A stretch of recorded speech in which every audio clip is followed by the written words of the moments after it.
کہ ایک شبانہ روز، ایک دن ایک رات مکمل ایک بچہ یا ایک بچی دودھ پی لے کسی خاتون سے، اور جب بھی ضرورت پڑے اس نے دودھ پیا اور مکمل پیا، پیٹ بھرنے تک پیا، یا 15 مرتبہ دودھ پیا ہو کسی خاتون کا، تو پھر اس خاتون کا جو شوہر ہے جس سے اس نے اس وقت بچہ جنا اور دودھ اس کے سینے میں آ رہا، وہ شوہر، اس شوہر کے ماں باپ بھی اس بچے اور بچی کے لیے محرم ہیں، اس شوہر کے والدین ماں باپ محرم ہیں، اور اس شوہر کے بہن بھائی محرم ہیں، اور اس شوہر کے چاچا پھوپھی ماموں خالہ یہ بھی اس بچے کے لیے محرم ہے اور اس بچی کے لیے۔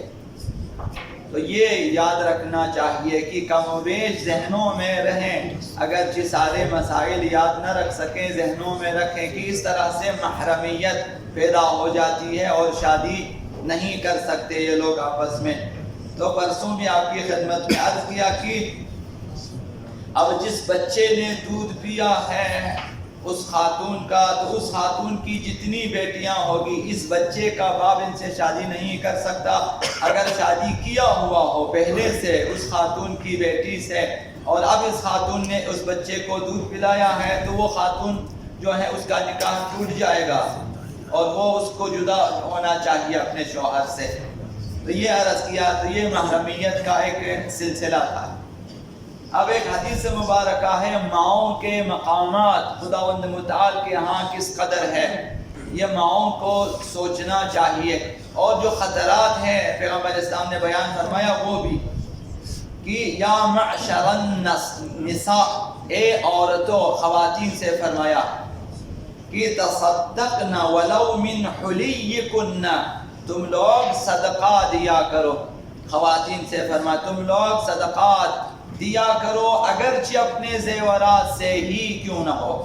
تمہیں انگوٹھی بیچنا پڑے، زیورات بیچنا پڑے، صدقہ دینے کے لیے صدقہ دیا کرو، ولو بتمرۃ، اگرچہ ایک خرما ہی کیوں نہ ہو۔ اگر تمہارے پاس سرمایہ نہیں ہے، زیورات نہیں ہے، تو پھر آپ جو ہے ایک خرما ہی کہیں سے لا کر صدقہ دو،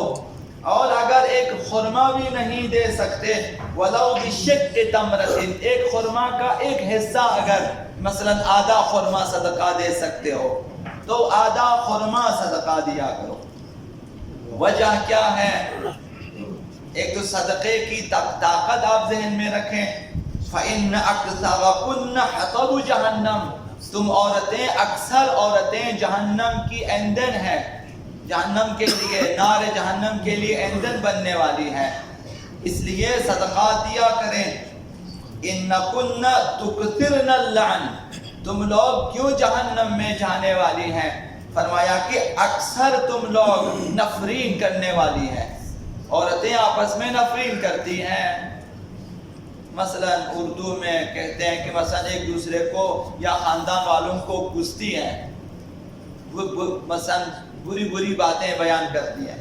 فرمایا کہ اِنَّكُنَّ تُكْثِرْنَ اللَّعْنَ، تم لوگ لعن و نفرین زیادہ کرتی ہو، اس لیے وَتَكْفُرْنَ الْعَشِيرَ، اور خاندان کی بدگوئی کرتی ہو۔ خواتین اگر جو ہیں زنانہ غیرت میں آ جائیں تو ایک دوسرے کے جو ہیں خاندان کو یہ لوگ بہت برا بلا کہتی ہیں، اس وجہ سے تم لوگ جہنم میں جانے والی ہے، لہٰذا زیادہ صدقہ دیا کرو، زیورات بیچو، صدقات دے دو، تاکہ یہ جہنم میں جانے کا خطرہ ٹل جائے اور صدقات کی برکت سے نیکوکار بن جائیں، مثلا توبہ طائب کریں۔ تو جب یہ باتیں پیغمبر اسلام نے بیان کی تو فقالت امرأۃ من بنی سلیم لہا عقل، ایک عقل مند خاتون تھی بنی سلیم کی، اور اس خاتون نے پیغمبر اسلام سے فرمایا، عرض کیا الیس نحن الامہات الحاملات المرضعات، کیا ہم عورتیں وہی مائیں نہیں ہیں کہ جو باردھار ہو جاتی ہیں، حاملہ ہو جاتی ہیں، بچہ جن لیتی ہیں، بچے جن لیتی ہیں اور اس کے انہیں دودھ پلاتی ہیں؟ الیس منا البنات المقیمات، کیا باوفا بیٹیاں ہم پیدا نہیں کرتی؟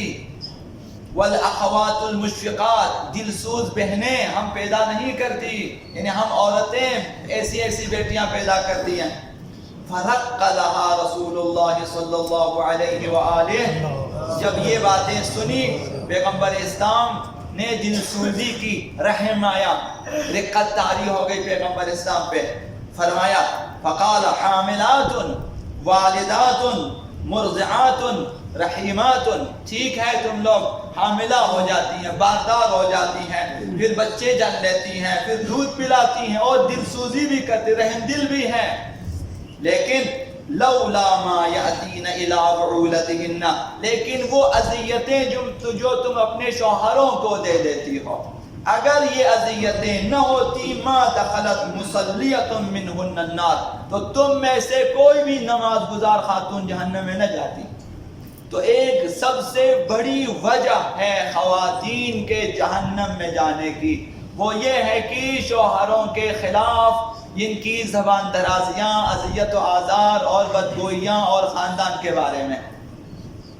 یعنی خواتین کی زبانیں انہیں جہنم میں لے جاتی ہیں، خواتین کی باتیں. اب اس لیے پیغمبر اسلام نے فرمایا سب کچھ ہے، صرف شوہروں کو اذیت نہ دو، تم میں سے کوئی بھی جہنم میں نہیں جائے گی اگر نماز گزار ہو.